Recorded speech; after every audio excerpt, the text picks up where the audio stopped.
Visvesvaraya नरकार्णवतारणाय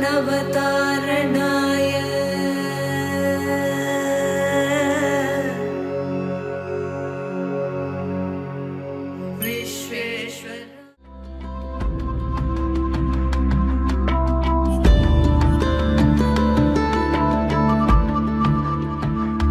Outside challenges are many. There are many things in the world.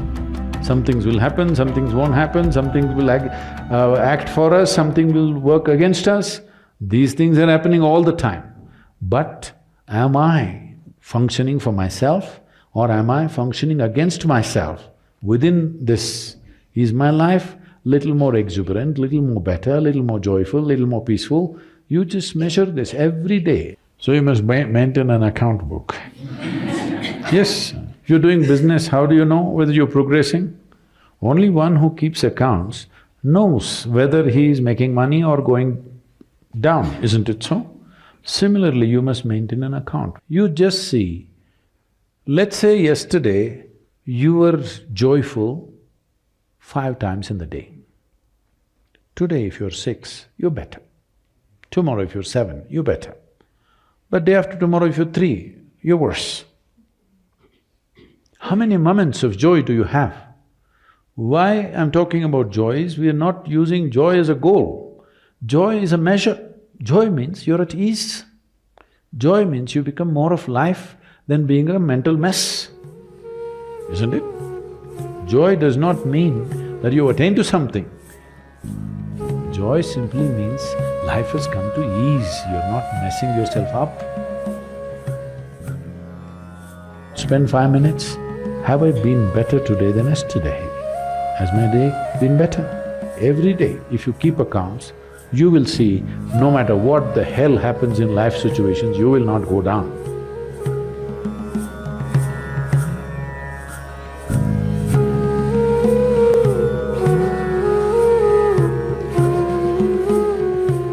Here I am not trying to tell you what to eat and what not to eat. You eat whatever you want, but being a human being, the most important thing is that you do it consciously. Whatever you do must happen consciously. Your selection of food and consumption of food also must happen consciously. More than what you eat, how you eat it is also equally important. When I say how you eat it, these are all live substances. Every one of them had a life of their own, whether it's a plant, animal, vegetable, every one of them had a life of their own. If you approach it with a certain sense of gratitude and reverence towards the food that you eat, when I say reverence, it may feel like too much for you, but I'm asking you, let's say we put you in a room and you had nothing to eat for 5 days. If God appears in front of you, what will you ask for? Food? So that's how important it is. You must understand the food on your plate is not just a substance, it is not a material, it is not a commodity, it is life. It is the life-making material for you. So you must treat it as such. Right now, when it's on the plate, when it's out there, it has no value, but the moment you consume it and it becomes your flesh and blood, now suddenly it's of immense value. Why do we live like this? It's very important when it comes on your plate itself, you must treat it as a part of yourself. With great reverence, you must consume. Just the way you consume it, if you change that, food will behave very differently within you.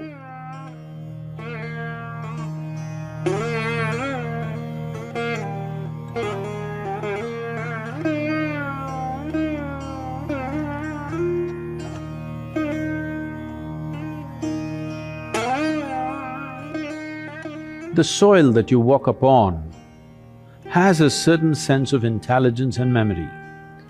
So even if you happen to live in a concrete jungle, it is important to keep in touch with the earth upon which you live.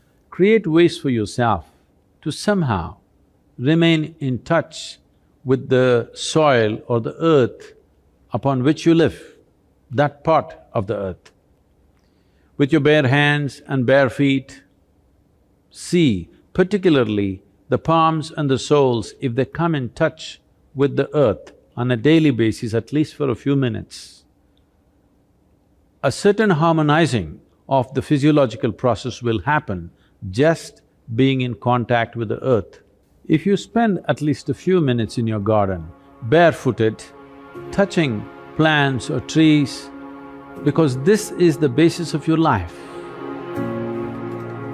All life, yours and every other creature, has come out of this earth. Stay in touch with it and harmonize your system.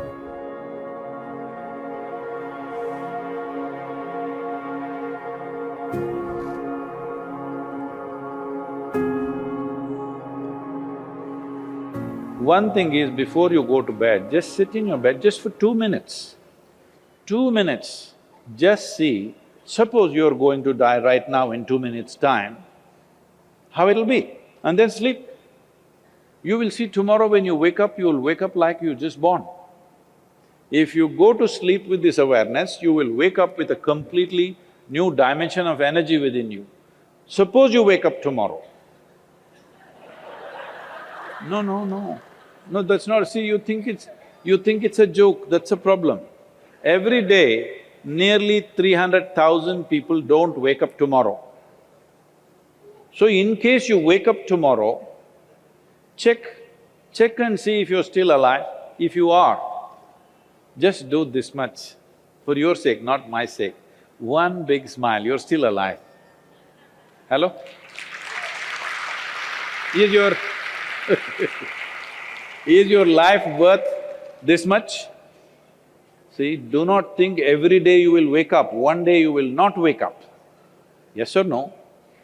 Tomorrow morning you woke up, check if you're still alive. If you're dead, I will pardon you. If you're alive, one big smile. Then if 300,000 people die on the planet, maybe 3 to 5 million people would have lost somebody who's dear to them. So just check those 4 or 5 people who matter to you in your life, all of them still alive. One more smile. Hello?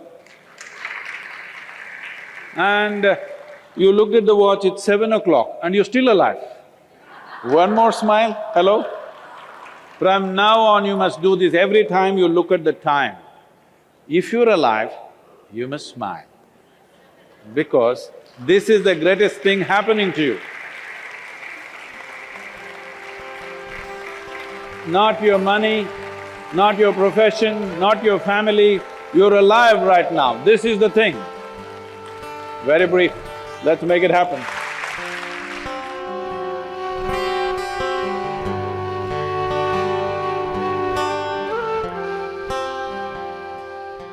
Your ability to live well on this planet is essentially how well you can harness this body and this mind. Yes or no? So if you have to harness this the way you want it, it's very important. There is a little space between you and the body. There is a little space between you and the mind. Whatever suffering, any kind of suffering that you have known in your life has entered you either through the body or through the mind. Do you know any other kind of suffering? Do you know any other kind of suffering? Physical suffering, mental suffering. There's only 2 things you know, isn't it? If a little distance arises between you and the body, between you and the mind, this is the end of suffering. Once there is no fear of suffering, only then you will explore the full depth and dimension of this life. So, one thing we want to do is, we are bringing this what's called as Isha Kriya, which gives you a distance between you and your thought, between you and your body. If people experience this for 2 minutes a day, their lives will change. Definitely, I'm telling you. Once they know the freedom of it, you will not like anything. You will not like any drink or drug or whatever, because it is a much big high than that. Much big high than anything that you have seen. So one of the resolutions that you take for the new year is, I meditate.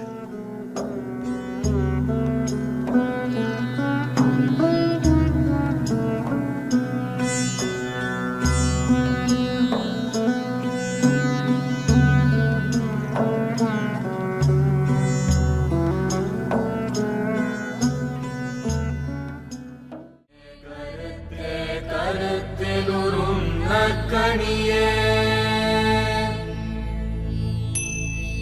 நின்னே ஒளியில் நின்ற விளைவே என் சத்குருவே தேவர் முதல் காணாத திருநடம் தந்தாண்டு கொண்டு